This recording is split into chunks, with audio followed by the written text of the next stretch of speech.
Boa noite, pessoal. Vamos então a mais uma videoaula feita pela professora Vânia. Hoje vamos falar de enzimas, então. Eu não vou explicar todos os slides, né? Então, alguns eu vou só passar, porque é a primeira aula. Nós teremos, então, mais umas 3 aulas sobre enzimas. Depois, a parte específica referente à aplicação, ao uso das enzimas em medicina veterinária. Então, como vocês podem ver aqui pela figura, uma enzima, então, ela tem uma complementaridade com o seu substrato. Então, essa região aqui onde ela se encaixa no substrato é o chamado sítio ativo. Então, é a parte da enzima composta por alguns aminoácidos que vão interagir, então, com o substrato. Vocês podem ver que são complementares, né? Então, se forma aqui um complexo enzima-substrato, onde ocorrem, então, modificações covalentes, ligações, transformações, né, de modo a haver uma complementaridade entre a enzima e o substrato, que não é uma coisa rígida, fixa, né, daqui a pouco nós vamos falar sobre isso. Então, após a reação ocorrer, se formam os produtos. Digamos que aqui nós tivéssemos como substrato maltase. Maltase é um açúcar formado por 2 glicoses. Então, ela se liga na enzima, maltase, interage, né, com a enzima com o seu substrato. E aqui nós temos no final a enzima, da mesma maneira como ela entrou na reação, ela está aqui no final. E os produtos, então, que são 2 moléculas de glicose. Bom, as enzimas, então, são muito importantes para a manutenção dos sistemas biológicos para a vida, né? Por quê? Porque elas atuam, então, acelerando como catalisadoras, fazendo catálise, né? Acelerando, então, a velocidade das reações. São catalisadores biológicos. Elas são importantes em várias doenças, né? Por exemplo, como material de investigação, né? A doença fenilcetonúria, por exemplo, que é uma doença de ordem hereditária, tem uma enzima específica que é estudada, né, para verificar essa doença. A gente já falou sobre isso antes, né, na aula de lipídios, quando a gente falou das dislipidemias, eu mostrei ali para vocês vários exemplos de enzimas, né, que estavam trabalhando para que estavam alteradas, né, em função do aumento dos lipídios. Então, aqui a gente tem, ó, a enzima ST e ALT, que são marcadores de toxicidade hepática ou de dano hepático. Então, quando existe uma lesão no fígado, essas enzimas estão alteradas. Então, é muito importante, né, o uso das enzimas no diagnóstico de doenças. A gente vai ter aulas específicas sobre isso, e esse é um conteúdo que a gente vai retomar quando as aulas voltarem. A gente não vai deixar esse conteúdo simplesmente como dado, né? Porque é bem importante essa parte do diagnóstico de doenças em medicina veterinária. Então, é muito utilizado dosagem de enzimas, né, para verificar a função, então, de determinados órgãos. Penicilinas, por exemplo, exemplo de uso de enzimas em medicamentos. Tecnologia de alimentos, a enzima do queijo, né, e muitos outros exemplos que acontecem. A agricultura, o etanol, né, então é produzido através da atividade de enzimas. As enzimas, então, foram descobertas no ano de 1700 até 1800. Então, se via que ocorria digestão da carne por secreções do estômago. E havia conversão do amido em açúcar através da saliva, né? Então, a saliva tem uma enzima chamada amilase. Alguns animais não a possuem. Quando a gente estudar algo que relate sobre a amilase, eu já vou explicar para vocês porque alguns não têm. Depois foram estudando, então, Louis Pasteur e Bruckner a fermentação do açúcar e chamaram as enzimas de fermentos, né? E daí o Frederick Kuhne chamou essas moléculas de enzimas. Então, começaram a se estudar, né? enzima tem uma estrutura proteica, né? Então, é uma proteína especializada. Toda enzima é uma proteína ou não? Sim, toda enzima é uma proteína. Maioria das enzimas, exceto algum pequeno grupo de RNAs, são enzimas que atuam então sobre o RNA, que não têm uma estrutura proteica. A maioria delas, ou quase todas as que já foram estudadas, tem então uma estrutura proteica, moléculas com RNA catalítico. Nós temos aqui a maioria das enzimas como uma estrutura terciária, então elas são um enovelado, né? As cadeias polipeptídicas se arranjam, né, na molécula, na estrutura terciária da enzima. Então, o que as enzimas fazem? Olha esse exemplo que está aqui. O que é mais fácil? Empurrar essa pedra morro acima ou usar um equipamento, uma escavadeira, que seria a nossa enzima. Então, a principal função delas é acelerar a velocidade das reações. E as estruturas, né? Então, manutenção das estruturas primárias, secundárias, terciárias e até quaternárias são essenciais para que a enzima trabalhe, né? Para a sua atividade catalítica. Algumas enzimas necessitam de outros grupos químicos, além dos aminoácidos, que são, então, cofatores, são na sua maioria, né, íons metálicos, e coenzimas, que são algumas moléculas orgânicas. Aqui nós temos como exemplo, principalmente as vitaminas, né, atuando como coenzimas. O que são, então, esses cofatores e essas coenzimas? São moléculas que podem ser apenas íons, ou pode ser um derivado de uma vitamina, que se ligam, então, à parte proteica da enzima e são importantes para que ela trabalhe. Então, o que a gente pode concluir? Por exemplo, uma enzima que é dependente de ferro, se faltar o ferro para que ela possa trabalhar, ela vai ter a sua atividade diminuída ou inibida. Então, é importante lembrar, né? Depois eu vou mandar um resumo para vocês. Nesse resumo vai conter, então, as coisas mais importantes. Vocês não precisam guardar grupo prostético. Vocês têm que lembrar, então, a importância, né? Que a enzima é uma estrutura, então, proteica. A maioria delas tem a estrutura terciária. E elas podem usar, então, um cofator ou uma coenzima.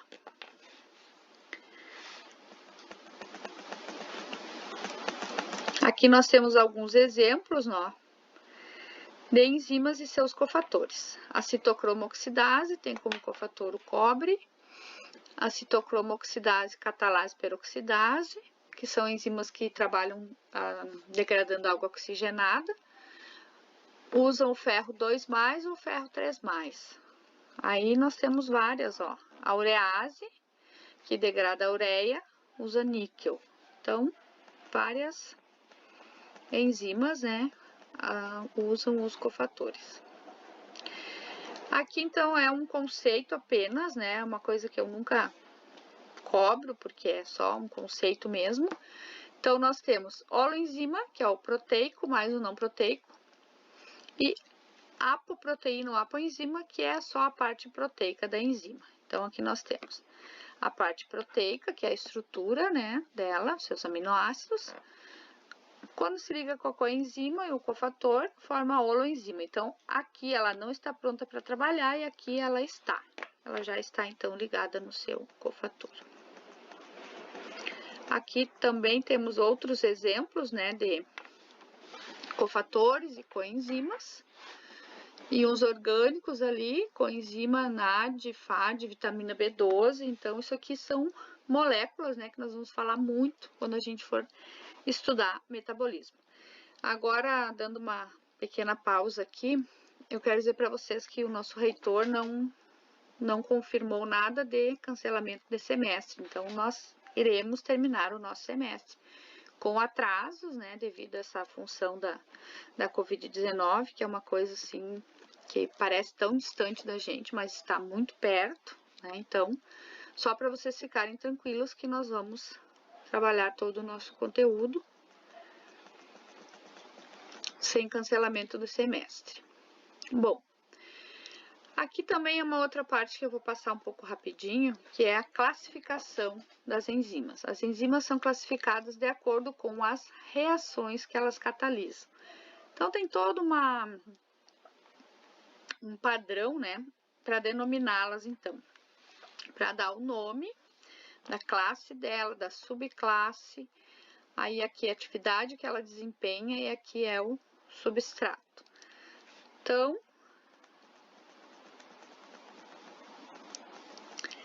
normalmente, de uma forma mais comum, o sufixo ase é adicionado ao nome do substrato ou a palavra que descreve a sua atividade. Por exemplo, a enzima que degrada a lactose do leite é a lactase. A enzima que degrada o amido, amilase. A enzima que degrada lipídios, lipase. Então, isso normalmente é assim. Tem algumas que tem um nome que não tem nenhuma relação com o seu substrato, né? Mas esse nome derivou, então, dessa classificação. Elas são classificadas, então, em 6 grupos. As oxirredutases envolvem transferências de elétrons, então são enzimas que estão atuando em reações de oxidação-redução. As transferases transferem um grupo químico de uma molécula para outra. Um exemplo que a gente pode citar aqui é a reação da glicose com o fosfato inorgânico, formando então a glicose 6-fosfato. Então, o fosfato é transferido para o carbono 6 da glicose. Essa transferase, ó, essa hexoquinase, desculpe, que é um exemplo de transferase, ela é uma enzima muito importante para o metabolismo da glicose, porque ela adiciona um fosfato na glicose e com isso a glicose não sai de dentro da célula.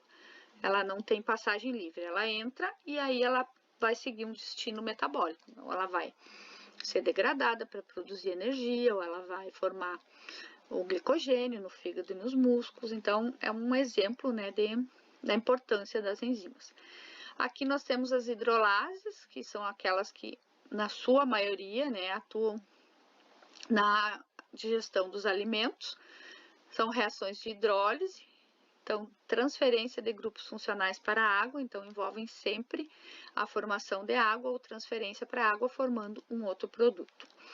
Liases são aquelas então que fazem adição de grupos, né? A formação de ligações duplas, remoção de grupos, que são então também moléculas que atuam em quebras, né?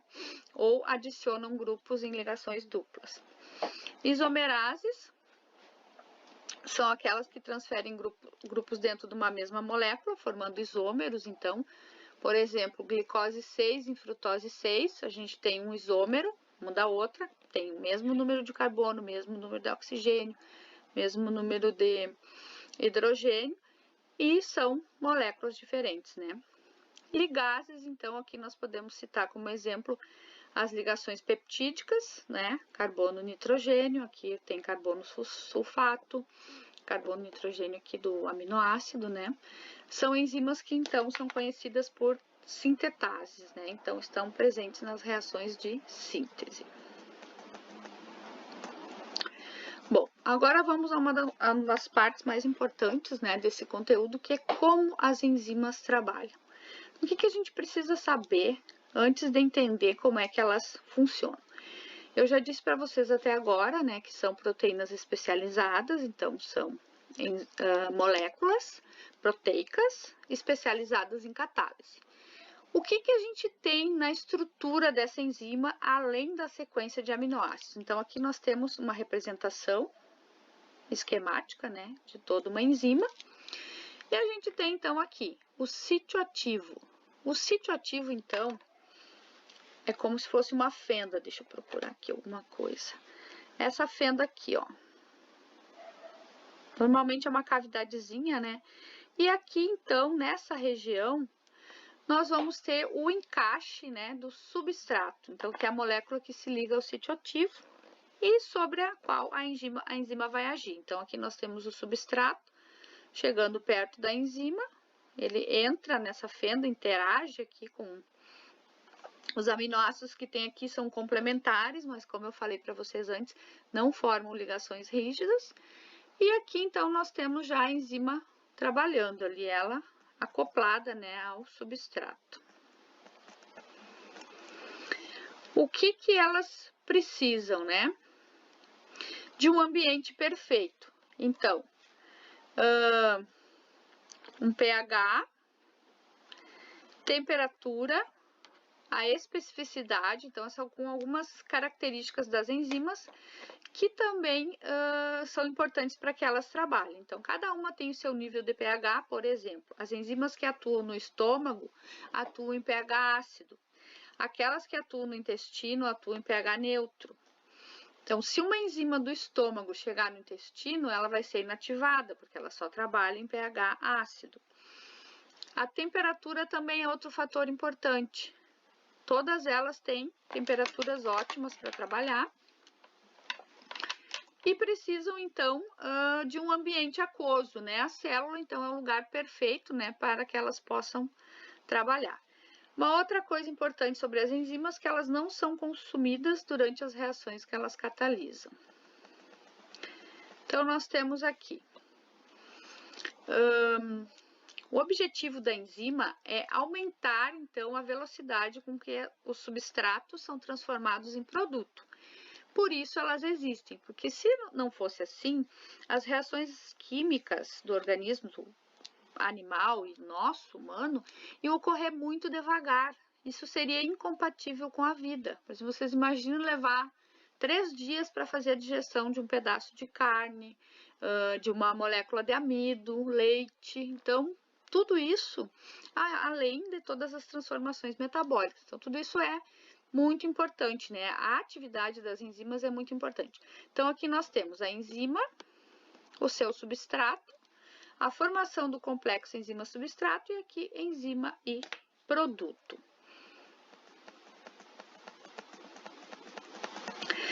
E vamos falar agora do estado de transição, né? Que é, então, através do qual a enzima, então, vai ter a sua atividade completada. O estado de transição, então, ele é onde ocorrem, então, as ligações, as interações entre a enzima e o substrato. E aí nós temos uma diferença, né? Nós temos uma energia necessária para transformar o substrato em produto, certo? Para cada reação química que possa ocorrer, né? Tanto no organismo animal quanto vegetal, vai ter um valor, né? Esse ΔG aqui é a energia, então, necessária para que aquela reação ocorra. Quando a gente tem a enzima, o ΔG é bem menor. Ó. Aqui nós temos uma reação catalisada e aqui nós temos uma não catalisada. Por que isso? Porque ocorre, então, a interação, né, da enzima com o substrato, aquelas ligações todas que ocorrem, a complementaridade a esse estado de transição. Então, o estado de transição, a gente não tem nem enzima, nem substrato e nem produto. A gente tem uma interação entre o substrato, né, e a enzima, já através das ligações ali entre enzima e substrato, né, aquela complementaridade. Então, na verdade, a gente teria no estado de transição mais ou menos metade substrato, metade enzima, e aí começaria a se formar, então, os produtos, né? Existem 2 modelos, vocês já devem ter estudado isso no ensino médio, né? Que é o modelo chave-fechadura, que é o mais antigo, surgiu em 1894, e o outro que surgiu em 1958. Esse aqui é mais aceito. Por quê? Porque esse aqui seria como se a gente falasse que as ligações têm que ser rígidas. Por exemplo, se vocês mandam fazer uma cópia da chave e essa partezinha aqui, todo esse encaixe aqui que tem que ter na fechadura, não for igualzinho, vocês não vão conseguir usar essa chave, certo? Então, isso implica que a ligação tem que ser rígida. Eu botei um exemplo para vocês, como você tem aqui. Aqui, ó. Eu botei um exemplo aqui, tá? Que fala, então, se a gente tem uma ligação rígida entre a enzima e o substrato, a gente tem ligações fortes, e aí a gente não consegue, então, fazer com que esse substrato atinja o seu estado de transição e depois libere o produto, né? Então, vencer essa barreira energética, né, que separa o substrato do produto, que é o objetivo da enzima. Então, se essa ligação do substrato com a enzima fosse muito forte, ia ser muito difícil, ia precisar de um ΔG enorme, né, para vencer essa barreira substrato e produto. Assim, quando a gente tem uma especificidade, a gente tem uma complementaridade da enzima com o estado de transição, a gente tem ligações mais fracas que vão permitir, então, que a transformação do substrato em produtos ocorra mais rapidamente e de uma maneira também fácil, né? Aqui tá falando, então, um pouco mais sobre o modelo do encaixe induzido. Então, ele implica em ligações da enzima com o seu estado de transição. Então, são ligações fracas, são modificações que ocorrem na estrutura do substrato. A enzima não se modifica, né? Então, aqui a gente tem ó, o substrato sendo um substrato, sendo transformado em dois produtos, e a enzima não se altera. Ó. Se vocês forem olhar, a estrutura da enzima é a mesma. Isso é uma coisa importante. Bom, gente, vou terminar minha aula por aqui, né? Porque a parte de cinética já é um pouquinho mais enrolada, então eu quero que vocês deem uma estudadinha, basicamente, nessa primeira parte, que seria, então, como é que a enzima trabalha, quais são os fatores, né, que afetam a velocidade da reação, que afetam, então, uma reação enzimática, né? O que é o sítio ativo, né? Também que as enzimas são classificadas de acordo com a sua reação, que elas catalisam, né? Mas também não é uma coisa que a prof vai ficar cobrando de vocês. E aqui que ela pode ter, então, os seus cofatores ou coenzimas, que são moléculas, então, que vão se ligar na parte proteica da enzima, fazendo com que ela possa trabalhar. Uma boa noite, até a próxima videoaula, que eu vou fazer a gravação no 4.